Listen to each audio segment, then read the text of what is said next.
Okay, so in this video I've decided that I'm going to add in the anticipation first, and we will then move on to follow through, overlapping action, secondary action.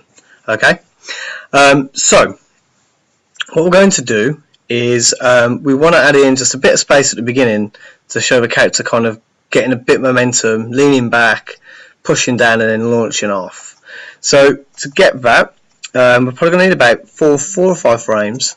So we'll try it with 4, and all we need to do is select all of these, okay, and okay, that's weird, for some reason I selected them all, and then pull them all across to the 4th frame.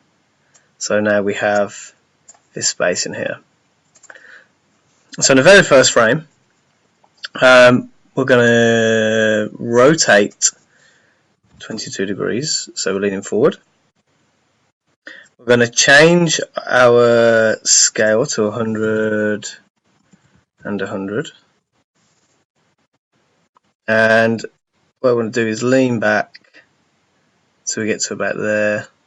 So we're leaning back, so we're going to lean back in, pull up and push down.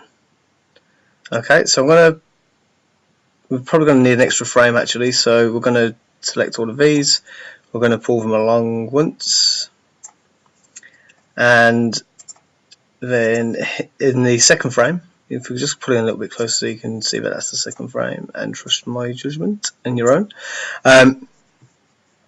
we are going to lean the character back about 20 degrees, minus 20, sorry, minus 20 degrees, and we're going to pull his scale.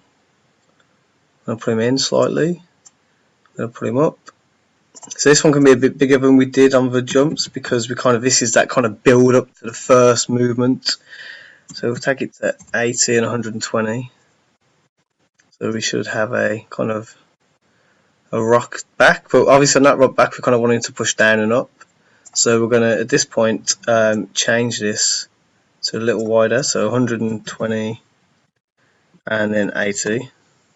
So as he rocks back, he pushes down and he pushes up.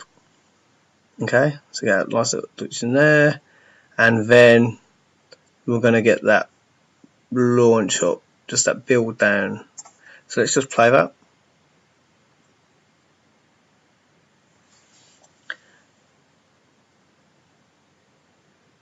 Okay, so before he launches off, I just want to add in another frame. So when he's up here, I want him to freeze there for a second, for just a really short time.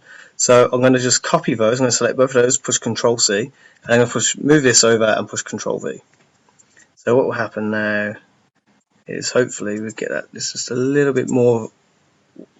Yeah, cool. So perfect.